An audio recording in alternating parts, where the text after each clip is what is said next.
नमस्कार मित्रांनो, स्वागत आहे तुमचं आणखी नवीन व्हिडिओमध्ये. तर मित्रांनो, नमो शेतकरी योजनेचे जो 6वा हप्ता आहे तो मिळाला की नाही हे चेक करण्यासाठी आपण यात व्हिडिओ पाहणार आहे.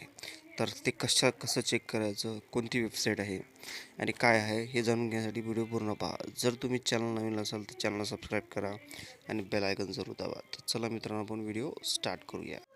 तर सर्वप्रथम आपल्याला आपल्या गुगलमध्ये यायचं आहे किंवा क्रोम ब्राउझरमध्ये यायचं आहे. कोणतं पण एक ब्राउझर चालेल. त्यामध्ये PM किसान असं लिहायचं आहे. त्यानंतर आपल्याला सर्च करायचं आहे. सर्च केल्यानंतर पहिली वेबसाईट जी उघडेल त्याच्यावर आपल्याला क्लिक करायचं आहे. त्यानंतर इथे दिसत आहे नो युअर स्टेटस, यावर आपल्याला क्लिक करायचं आहे. क्लिक केल्यानंतर आपल्याला आपला रजिस्ट्रेशन नंबर माहीत नाही आहे, त्यामुळे आपल्याला इथं आपला रजिस्ट्रेशन नंबर माहीत करायचा आहे, त्यावरती क्लिक करायचं आहे. त्यानंतर आपल्याला एक आधार नंबर दिला आहे आणि मोबाईल नंबर दिला आहे. आधार नंबरवर क्लिक करायचं आहे आणि आपला आधार कार्ड क्रमांक टाकून कॅप्चा फिल करून घ्यायचा आहे. जसं की मी इथं आधार नंबर टाकत आहे आता आणि कॅप्चा टाकून घ्यायचा आहे. कॅप्चा टाकल्यानंतर आपल्याला गेट OTP वर क्लिक करायचं आहे. OTP येऊन जाईल आपल्याला.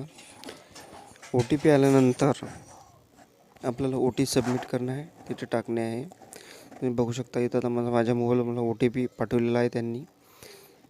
थोड्याच वेळात आता OTP येईल. जसं की तुम्ही बघू शकता OTP आलेला आहे आणि हा OTP टाकल्यानंतर आपल्याला गेट डिटेल्सवर क्लिक करायचं आहे. मी OTP टाकून घेतो.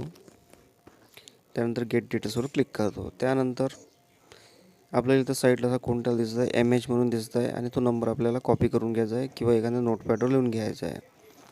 लिहून घेतला, आपल्याला वापस यायचं आहे. वापस आल्यानंतर आपल्याला पुन्हा तुमच्या पण कोणत्या एक ब्राउझरमध्ये, क्रोम ब्राउझर असेल, गुगल असेल, यामध्ये आपल्याला जायचं आहे. तिथं गेल्यानंतर आपल्याला सर्च करायचं आहे PFMS सर्च करायचं आहे किंवा डिस्क्रिप्शनमध्ये लिंक दिलेली आहे, तिथून पण तुम्ही जाऊन सर्च करू शकता. PMS वर क्लिक करायचं आहे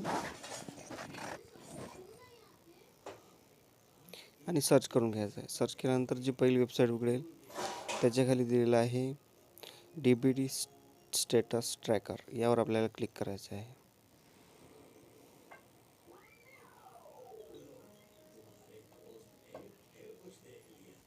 जसे बघू शकता तर ते कॅटेगरी आहे, त्यामध्ये आपल्याला चूज करायचं आहे. जसं मी तुम्हाला सांगतो त्याप्रमाणे PM किसान भरत आहे आणि त्याच्या खाली यायचं आहे आपल्याला. खाली खाली खाली खाली खाली खाली आल्यानंतर आपल्याला दिसत आहे DBT MNSMNY पोर्टल, यावर क्लिक करायचं आहे आणि जो तो नंबर तुम्ही कॉपी करून गेला तो आपल्याला इथं पेस्ट करून द्यायचा आहे. पेस्ट केल्यानंतर आपल्याला आपला जो कॅप्चा आहे हा फिल करून घ्यायचा आहे. जसं की तुम्ही बघू शकता मी कॅप्चा फिल करत आहे आणि सर्चवर क्लिक करायचं आहे. तुम्ही बघू शकता अशा प्रकारे काही जनरेट लिंक झालेली आहे. पेमेंट ॲट बँकिंग दाखवत आहे. जवळपास हे 1 दिवसात किंवा 2 दिवसात तुमच्या बँकेत येऊन जाईल पैसे. कोणता ना प्रॉब्लेम होता. तुमची 1 किस्त होती, 2 किस्त होते.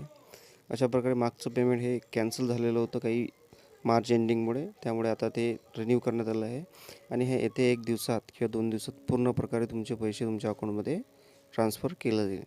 तर मित्रांनो, व्हिडिओ कसा वाटला मला जरूर कळवा, कमेंटमध्ये सांगा. जर तुम्ही चॅनल नवीन असाल तर चॅनलला सबस्क्राईब करा, बेल आयकॉन जरूर दाबा. तर चला मित्रांनो, भेटूया आपण पुढच्या व्हिडिओमध्ये. तोपर्यंत जय हिंद, जय महाराष्ट्र.